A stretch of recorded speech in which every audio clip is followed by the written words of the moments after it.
আপনার জমির দলিল হারিয়ে গেলে বা নষ্ট হয়ে গেলে কি করবেন? অথবা বাপদাদার আমলের শত বছরের পুরনো দলিল কোথায় খুঁজে পাবেন, কিভাবে পাবেন, কত টাকা খরচ হবে? দলিল তল্লাশি কি? দলিল তল্লাশি কিভাবে দিতে হয়? দলিল তল্লাশি দিতে কত টাকা খরচ হয়? সেগুলো নিয়েই মূলত আজকের ভিডিও। চলুন শুরু করা যাক। সহজ কথায় তল্লাশি শব্দের অর্থ খোঁজাখুঁজি করা। সেক্ষেত্রে দলিল তল্লাশি মানে দলিল খোঁজাখুঁজি করা। যখন একটা দলিল সাব রেজিস্ট্রি অফিসে রেজিস্ট্রি করা হয় তখন তা অনুমোদন হলে বালাম বহিতে লিপিবদ্ধ করা হয়। এরপর দলিলটির বিভিন্ন গুরুত্বপূর্ণ তথ্য দিয়ে দুটি সূচি তৈরি করা হয়। একটি সূচি তৈরি করা হয় দাতা অথবা গ্রহীতার নাম এবং তার বাবার নাম দিয়ে। আরেকটি সূচি তৈরি করা হয় জমির মৌজার নাম এবং দাগ নাম্বার দিয়ে।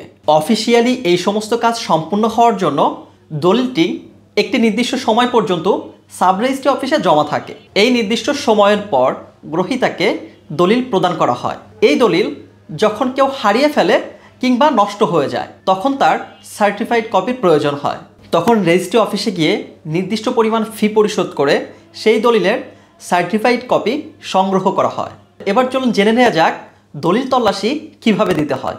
যদি মূল দলিল থাকে সেক্ষেত্রে রেজিস্ট্রি অফিসে গিয়ে দলিলটি কত সালে রেজিস্ট্রি হয়েছে, কত নম্বর বালাম বইয়ের কত পৃষ্ঠা থেকে কত পৃষ্ঠায় নকল করা হয়েছে, এসব তথ্য দিয়ে রেজিস্ট্রি অফিস থেকে সহজেই নকল উঠানো যায়। এই ক্ষেত্রে তল্লাশির কোনো প্রয়োজন হয় না।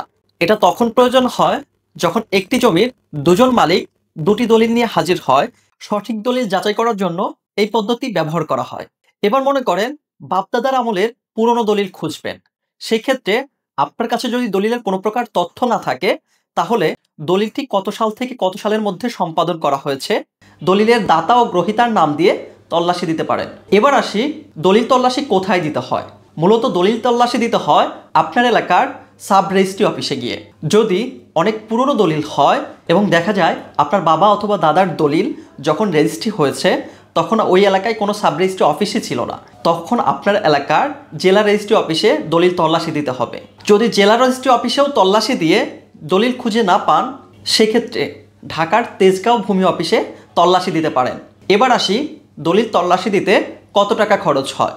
অনেক বছর পূর্বে সরকারের করে দেওয়া নির্দেশ অনুযায়ী প্রতিটি দলিল সংশ্লিষ্ট ব্যক্তির নাম বা অন্তর্ভুক্ত সম্পত্তির বিবরণ সংক্রান্ত তল্লাশির ক্ষেত্রে 1 বছরের জন্য 20 টাকা এবং পরবর্তী বছরগুলোর জন্য 15 টাকা করে দিতে হয়। তবে জেনে রাখা ভালো, সরকারি নির্ধারিত ফি দিয়ে আপনি কখনোই দলিল তল্লাশি দিতে পারবেন না। এক্ষেত্রে আপনার অনেক বেশি টাকা দিয়ে দলিল তল্লাশি দিতে হবে, কারণ আপনি নিজে গিয়ে দলিল তল্লাশি দিতে পারবেন না। এক্ষেত্রে আপনার প্রয়োজন হবে একজন দক্ষ দলিল লেখকের। তখন দলিল লেখক আপনার সাথে কন্ট্যাক্ট করে নেবে কত টাকায় তিনি আপনাকে দলিল তুলে দিতে পারবেন। এতক্ষণ যারা শুধুমাত্র দলিল তল্লাশি সম্পর্কে জানতে আসছিলেন তাদের জন্য ভিডিওটি এখানেই শেষ। এখন বলবো আমার পার্সোনাল কথা। যারা আপনার বাপদাদার আমলে শত বছরের পুরনো দলিল খুঁজছেন বা আপনার প্রয়োজন, সেক্ষেত্রে আমরা আপনার শত বছরের পুরনো দলিল তল্লাশি দিয়ে খুঁজে বের করে দিতে পারবো ঢাকা তেজগাঁও ভূমি অফিস থেকে।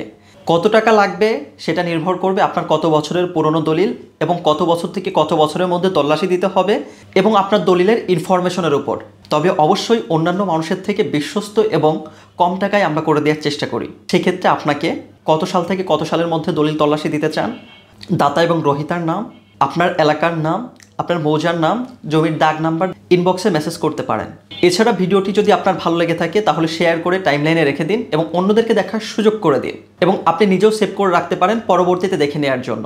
ভিডিওটির কোথাও বুঝে না থাকলে ইনবক্সে মেসেজ করতে পারেন, কারণ মনে রাখবেন ইউর রাইট আওয়ার ফাইট।